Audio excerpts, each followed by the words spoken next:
Oke dulur, Assalamualaikum warahmatullahi wabarakatuh. Bagaimana kabarnya hari ini? Oke, insya Allah pasti oke. Pada kesempatan kali ini, saya sebagai moderator akan menyampaikan hasil observasi penelitian kami di sekolah pinggiran. Tepatnya di SD Negeri Panggang 3 yang letaknya ada di Gunung Kidul. Nah, ada pun kelompok-kelompok yang mengikuti observasi kami. Pertama, Asteria Luka. Kedua, saya sendiri Rahmat Nur Zaidin.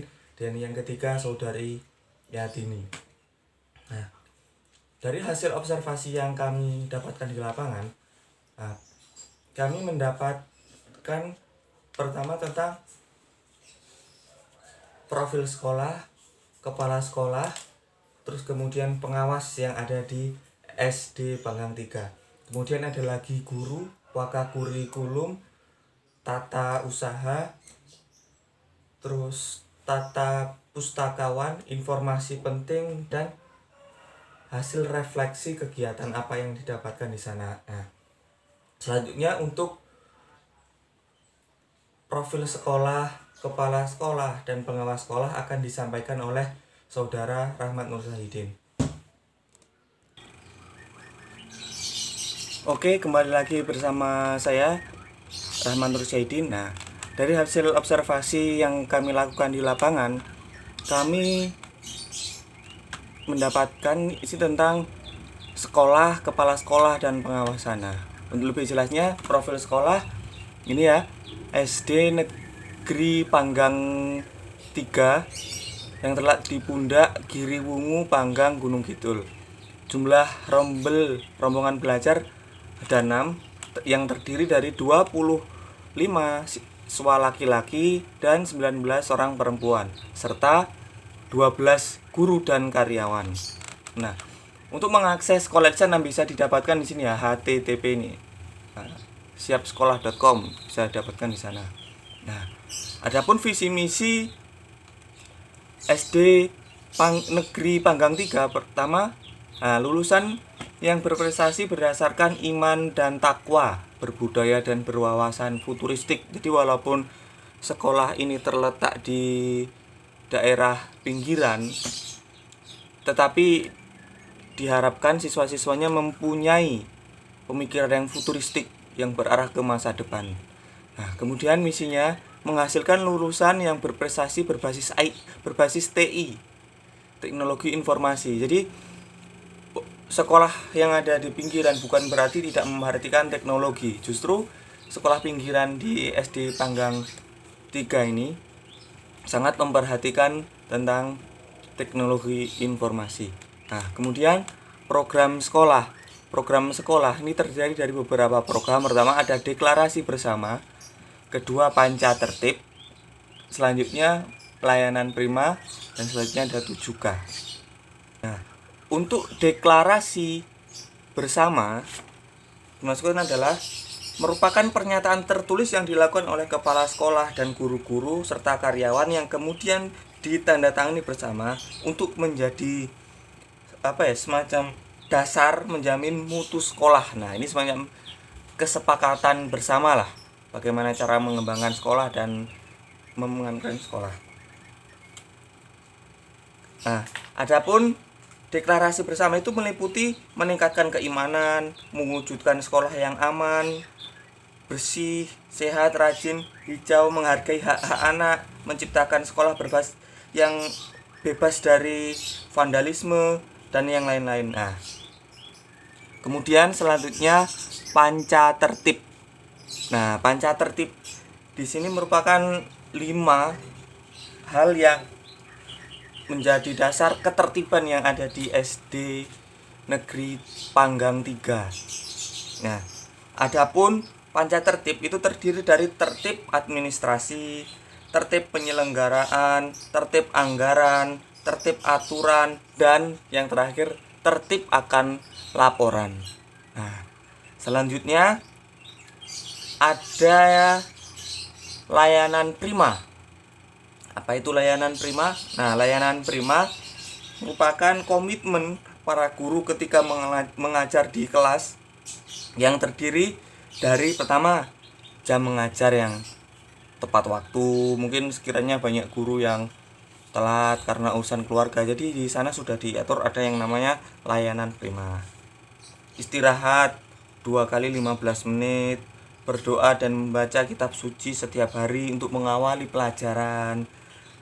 Adanya RPP sesuai dengan KD, panduan mengajar, buku referensi, penilaian yang terencana, terus data KBM, soal yang teruji, akhlak norma agama yang melatar belakangi kinerja, orang tua selalu dikabari. Nah, ini penting ya tentang orang tua yang dikabari ini, karena untuk melihat perkembangan anaknya di sekolah, orang tua juga harus dikabari. Nah, selanjutnya yang terakhir ada 7K. 7K ini meliputi keamanan, ketertiban, keindahan, terus ada lagi kesehatan, kekeluargaan, dan kerindangan. Nah, dengan kerindangan senantiasa menjaga kehijauan. Nah, untuk selanjutnya ini kepala sekolah.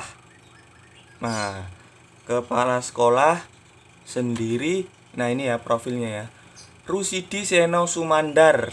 Rusidi ini Seno Sumandar, lahir di Bantul 12 September 1959. Pendidikan terakhir S2 golongan 4A. Lama jabatan 5 tahun. Nah, ini tadi total lama jabatan 5 tahun ya. Nah, terus ini kualifikasi kepala sekolah berdasarkan Peraturan Menteri Pendidikan Nasional Nomor 13 tahun 2007. Pertama, kepala sekolah negeri Kabanggang telah memenuhi klasifikasi karena beliau sudah S2 ya tentunya, maka memenuhi. Pendidikan terakhir S2. Nih, diangkat menjadi kepala sekolah pada usia 55 tahun. Berstatus sebagai guru SD, memiliki pengalaman mengajar 35 tahun, lama sekali nih ya. Terus memiliki sertifikat pendidik sebagai guru SD, memiliki pangkat golongan 4A, memiliki sertifikat sebagai kepala sekolah. Nah, jadi kepala sekolah di SD Negeri Panggang 3 ini sudah memenuhi kualifikasi sebagai seorang kepala sekolah. Nah, tidak cukup hanya di sini, ada lagi kompetensi yang dimiliki oleh kepala sekolah. Kompetensinya itu meliputi ini. Pertama, berakhlak mulia, mengembangkan budaya dan tradisi akhlak mulia, menjadikan teladan. Nah, ini ya. Terus memiliki integritas kepribadian sebagai pemimpin, memiliki keinginan yang kuat dalam pengembangan diri sebagai kepala sekolah ataupun madrasah. Terus bersikap terbuka terhadap guru-gurunya, bersikap terbuka terhadap murid-muridnya. Terus mengendalikan diri dalam menghadapi masalah dalam pekerjaan sebagai kepala sekolah. Nah, jadi kepala sekolah itu harus mampu mengendalikan dirinya, harus mampu menjaga emosinya terhadap situasi yang dihadapi oleh dirinya. Terus memiliki bakat dan minat sebagai pemimpin pendidikan. Nah, kalau seorang kepala sekolah tidak memiliki bakat dan minat sebagai pemimpin pendidikan, nah itu bisa ambiar nanti apa-apa yang dipimpinnya. Jadi tanggung jawabnya itu bisa kurang. Terus kemudian kompetensi manajerial. Nah, jadi seorang pemimpin atau kepala sekolah harus mampu memiliki kompetensi manajerial. Nah, kompetensi manajerial itu meliputi kompetensi kewirausahaan yang pertama. Nah, kenapa kok namanya wirausaha? Karena ketika pemimpin mempunyai jiwa kewirausahaan, maka akan mampu menciptakan surplus yang ada dalam institusi pendidikan.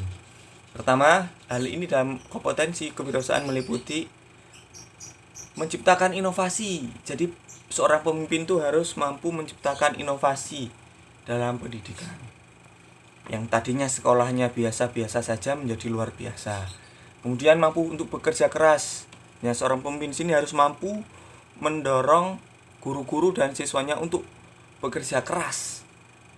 Terus memiliki motivasi yang kuat untuk sukses. Untuk sukses ini harus memiliki motivasi yang kuat untuk sukses. Nah, kalau sudah memiliki ini, maka mereka tidak akan mudah untuk menyerah, pantang menyerah, dan selalu mencari solusi terbaik ketika dalam suatu institusi pendidikan itu terdapat suatu masalah. Nah, maka untuk menyelesaikan masalah tersebut, maka carikan solusi. Dan ketika susah untuk mencari solusi, maka terus mencari sampai ketemu dengan solusi. Terus kemudian memiliki naluri keberhasilan dalam mengelola kegiatan produksi dan jasa sekolah. Nah, semisal sekolah SD itu mempunyai kantin yang itu dikelola oleh guru atau pedagang luar, maka ketika orang yang akan berdagang sana akan ditariki pajak yang itu digunakan untuk lembaga pendidikan. Kemudian kompetensi supervisi. Nah, merencanakan program supervisi akademik dalam rangka meningkatkan profesionalisme guru. Melaksanakan supervisi akademik terhadap guru dengan menggunakan pendekatan dan teknik supervisi yang tepat. Menindaklanjuti hasil supervisi akademik terhadap guru dalam rangka meningkatkan profesionalisme guru. Nah, selanjutnya kompetensi sosial itu meliputi, jadi seorang guru, kepala sekolah itu harus mampu bekerja sama dengan pihak lain untuk kepentingan sekolah dan madrasah. Terus berpartisipasi dalam kegiatan sosial dan kemasyarakatan. Kemudian memiliki kepekaan sosial terhadap orang ataupun kelompok lain. Nah, ini harus diperhatikan ya dalam diri seorang kepala sekolah ataupun teman-teman kalau ingin menjadi seorang kepala sekolah. Selanjutnya pengawas. Nah, pengawas ini namanya Bapak Suwaryoto. Bapak Suwaryoto ini menggantikan Bapak Marianto kalau nggak salah, yang sedang sakit diabetes. Nah, makanya Pak Suwaryoto ini yang menggantikan tugas dari Bapak Suwaryoto. Nah, tugas pengawas di sekolah itu biasanya menanyakan keluhan tentang kendala-kendala yang dialami oleh para guru. Nah, kendala-kendala tersebut itu bisa berkaitan tentang pengawasan sekolah, terus bagaimana program KBM-nya di sana itu gimana, terus berkaitan tentang program akreditasi di sekolahnya itu bagaimana, itu harus ditanyakan. Nah, tetapi pengawas sekolah ini bukan hanya tentang pengaduan keluhan, tapi juga harus mampu memberikan solusi, mampu untuk mendampingi, mampu untuk merangkul, mampu untuk dijadikan sebagai stimulus ketika terjadi suatu masalah dalam lembaga pendidikan. Mungkin hanya itu yang bisa saya sampaikan. Selanjutnya akan disampaikan oleh teman saya Atri dan Yatini.